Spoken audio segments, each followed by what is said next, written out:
All right, here's another quick video on some e-learning stuff. We're going to talk about Splash Math. I call it Splash Math. The actual website has changed to Splashlearn. Old habits die hard, though. So on the kids' Chromebook up here at the top for the bookmarks, it's this weird blue Patrick Star looking thing. It used to be a nice hippo that was easy to find, and they thought this was a better choice, and they were wrong.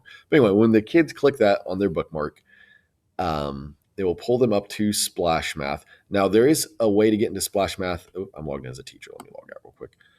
There's a way on Clever. It says it has the hippo and says Splash Math or Splash Learn. That does not work. I wish it did. It'd be a little bit easier, but I don't know what's going on. It took me forever just to get this going. We've learned how to use it. We've coped. So this will be what it actually pulls them up to. They're going to click Sign In. They're going to click Student. And then they have a class code, and our class code is IMRAEH. I didn't get to set it. I'm sorry. I will have that on Clever if you need it. It should be on the kids' Chromebook. I'll actually show at the end of this video how you can look to see if it's there or not. We'll try to make sure that's on there, but I will have it on Clever or on Canvas on any e-learning day. So then it pulls up as a student. The kids get to pick their name. We'll pick JC. And JC's password, blah, blah, blah, blah, blah.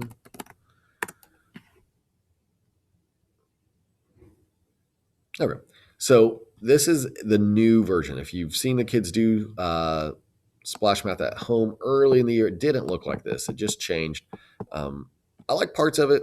It's still taking me a while to get used to the other parts. So this is the first box we're really looking at from my teacher.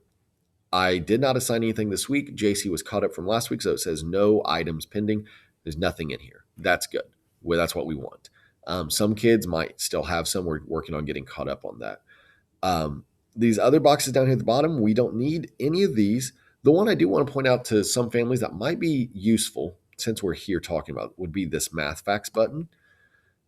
You can set the fact. So if some of your kids are having trouble learning their fives, maybe, you can just set for like 4s and 5s. This is how I would have them do it, or maybe 5s and 6s. Give them 20 questions, the range, set it to 12. You can actually set choices or keypad.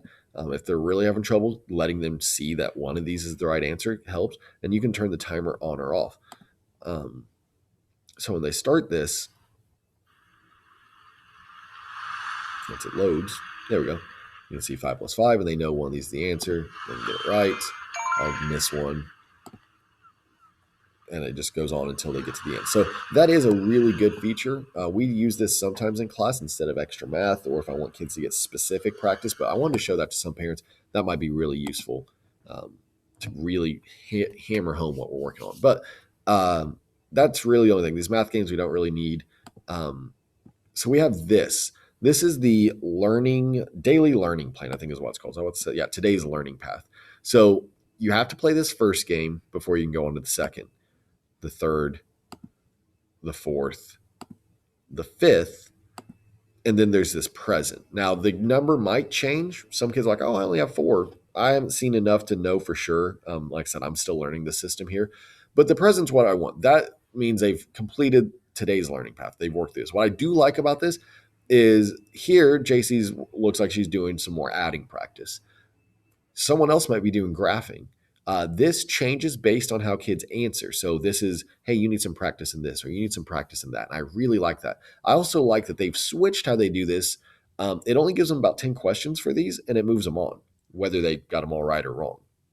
It used to be kind of like IXL. They had to grind and grind and grind and grind until they finally did enough to master it, which is good. But if someone's missed 20 questions in a row, that is a really long, big hole to dig out of. This, it just does a flat 10. It figures out if they know it or not. So for e-learning, the way I'm going to check is this, if they get it. When they get that, I want to take a screenshot, control, and the button above 6 of their prize and turn that in on math on Canvas, which I have other videos talking about how to do that. So that would be the big thing. I want to see that screenshot. And that's really, from what I can tell as a teacher, I need them to turn in a picture because I don't know if I can see that they've accomplished that from my end. So it's really important they give me that screenshot.